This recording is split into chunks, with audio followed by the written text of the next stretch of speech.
so holy. I have a sneaky suspicion a lot of you are going to have opinions on this subject.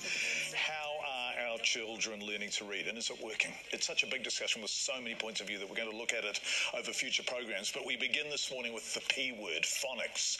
Despite overwhelming scientific evidence that brains need and use phonics in order to read, only around 10% of New Zealand schools teach structural literacy based on phonics, which shows the relationship between sounds of a spoken language to the letters of the alphabet. The classic example people always use is cat, right? And it does not follow Ministry of Education guidelines. At the start of this year, after decades of complaints by critics that the Ministry is not up to speed with the science, the government launched some phonics books into schools. The move was done pretty quietly without much fanfare, despite it being one of the biggest shifts in the way we teach for, well, maybe decades. So a term on our schools using them. A survey done by Lifting Literacy Aotearoa found not really. And do the books get the method right? Anyway, Lifting Literacy Aotearoa wants to put pressure on the government to change the way we teach children to read in schools, and is meeting the Associate Minister of Education this week. Joining me now in our studio in Auckland is the chairperson, Alice Wilson. Morena, Alice, and principal of Kaiapoi North School in Canterbury, beaming in. Morena, Jason Miles, nice to have you with us. Thank you both for joining us. I want to talk, Alice, about what you think we are getting wrong. Okay. Well, I think what we're getting wrong is that we are teaching in a way that only teaches some of the children, not all of the children. So what we want to see is an approach in all schools that actually, that actually teaches all the children in the class to read, not just some of them. And to do that, you need a structured literacy approach. And that type of approach will include all of the children, including the dyslexic children. Okay, so I just want to bring you in here, Jason. Are you using structured literacy in Kaiapoi? Absolutely, John. It's something that we've been using since 2018. It was something we had to find out about ourselves because the research into the science of reading wasn't available to all schools. Hold on one second, Jason. I just want to tell John, our soundie, that Alice can't hear Jason talk. It may be. So what we'll do John, if you don't mind, when Jason's talking, we might put his sound up on the floor so Alice can hear. So so tell me that again. You've started using it, and how is it working for you? It's working extremely well, John. You know, the approach we used to use was a whole language approach, and that was based on the fact that all children would look at a cue, such as a picture cue, and say that they were readers. With a structured literacy approach, we look at phonemic awareness first. We look at the manipulation of oral sounds, and when the children have confidence in how they know those sounds, we then look at how that looks on paper. We don't introduce books at all until they have those skills. I just want to ask you, how long have you been teaching for, Jason? I've been teaching for 28 years. I've been a principal for 25 years. This approach has had the biggest difference to our learners, our tamariki, their confidence in learning and reading. That's the biggest thing I've seen.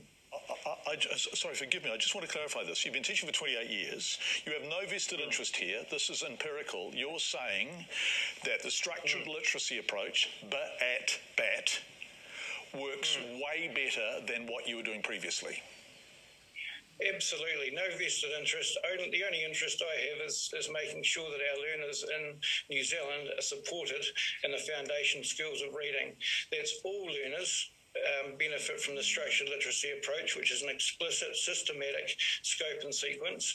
But importantly, it is the best way to teach our 15% of learners who have dyslexia. Yes, okay, which brings you back in brilliantly, Alice Wilson, and I know you could hear Jason there. Yes, I So Jason and a whole lot of people we've been talking to preparing for this interview say this really works. Yes. Why are we so reluctant to embrace it? Are we reluctant to embrace it? Well, it's a huge change, and yes, there are many that are reluctant to embrace it. The original, what we used to think was that we learn to read like we learn to speak. It's an automatic thing. But now we know that to teach everyone to learn to read, you need a process that's systematic, that's explicitly taught, that's cumulative, layer upon layer upon layer. So teaching these skills, and then these skills, and then these skills. Teaching these sounds and how to blend them together, and then these sounds and how to blend them together. Is that how I learned to read? Is that how we used to do it? Well, there used to be some of that, but not all of that. Okay. We're much more advanced now. But you're right that they used to teach much more sounds and blending and decoding. Yes. And they went away from that into whole language, which was the idea that you saw the word and you put it in your brain as a picture. And part of this was about reading recovery, right? And the influence of reading recovery. I'm fascinated to read now, even the person who, the architect of reading recovery, says she believes that its application has been too widespread. Okay, yeah. Well, maybe I'm extrapolating.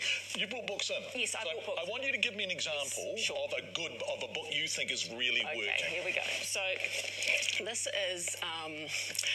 is Little Learners Love Literacy, and this is the Sunshine Decodable books. Okay. Yeah. So these books, and as Jason said, when the new entrant classes turn around to camera 4 of you, so that our wonderful Caleb can get those. So when in a new entrant classroom, before they've even got a book, they're practicing the sounds, okay? Yeah. And the first group of sounds in this scope and sequence is s, f, p, t, k, right? Have a little look. Yep. And then there's 5 books. Yeah. Okay. So first they master the sounds before they've got the book. Yeah. Then they practice the blending of the sound, as you said, k, they practice that. They practice encoding, which means spelling the word. Right. And then we get the book. Okay. And the fascinating thing about this, and can I bring you back in here, Jason, is you say this would work for kids who might otherwise struggle with reading, and the classic example we always cite is dyslexia, right? Yes, absolutely. It works very well for them because it is a structured approach where we're teaching sounds in an order. There are 44 sounds in the English language, going from simple to complex, and that's the sounds that the children need to decode words. In the past, we've relied on those picture cues, but we don't even use those pictures. They're there to provide context. The joy on a child's face when they have those skills, we give them a decodable text when they're ready, and they can read that book. It is amazing to see, John. So I just want to jump in and say the problem with not teaching in a way that captures all the children from the beginning is that as the children that don't learn, and there's quite a few of them that will struggle when you look at the research, quite a few of them will struggle, not just the dyslexic children, but the others that find the ease of learning to read hard. What happens with them is that they start to learn that they're a bad learner. Okay. It's a terrible message to give young people, Absolutely. isn't it? And they think that, they potentially think they're not very bright, they don't understand why the rest of the class is getting it and they're not. Right. And if you're telling 5, 6, 7 and 8-year-olds that, then you are... And the well-being goes like absolutely. That. Okay. So that's major. And then what happens is all of a sudden you've also got more children in intervention. Okay, so we give them books that they can't read in a way that they can't handle, and then they don't learn. Then they get into the later streams and we go, okay, you've got a problem, we need to give you intervention. Then how many kids have we got in intervention? Yeah, that's then, right? So, and then you've got a situation where you're teaching fewer and fewer kids in the classroom and more in intervention, and guess what? That's costly. It's really costly. It's expensive. So if we teach all children from the beginning, and then what we'll find is we'll still have intervention, but it will be less and we'll be able to put more money in, okay? And their well-being will be higher because they've still been on the journey of learning. They will still have been achieving some success. So it makes sense for all those reasons. Also, the classroom teacher, they can teach the whole class. And that's you, and that's you, Jason. Now we've run out of time, but this is just the beginning of this conversation. Alice and Jason, who's meeting with Associate Minister Giantinetti? We are. Yeah, both of you. And so, Jason, as a teacher, as a principal, what will your message to her be? Final question. Oh, it's definitely to raise teacher knowledge and understanding in the science of reading and using the structured literacy approach. The ministry have started to listen. They've started to adapt their resources and their learning support, but it's not enough. We need to provide those resources, the coaching for teachers, professional learning for teachers, the appropriate resourcing, and our leaders need to hear this message and understand it. There are a lot of teachers that are finding out about structured literacy and wanting to teach it in their schools. However, the leaders haven't all grasped that concept and understanding, and that's where we need to put our resources into to make that shift. Jason Miles-Wiggin and Alice Wilson, thank you so much for joining us. What we're going to do is try and get Jantanetti in to talk about what she... Yeah, great. So we'll put... In fact, I'm putting in a bid now, although she may or may not be watching, so we'll give her office a call. But I know that our viewers will be absolutely engaged with this and have strong opinions on it. Absolutely. Alice Wilson, Lifting Literacy Aotearoa Chairperson, and Jason Miles, Principal, Kaiapoi North School. Thank you both for joining us this morning. Thank you, Jason. This is an important discussion. We really appreciate it. Kia ora.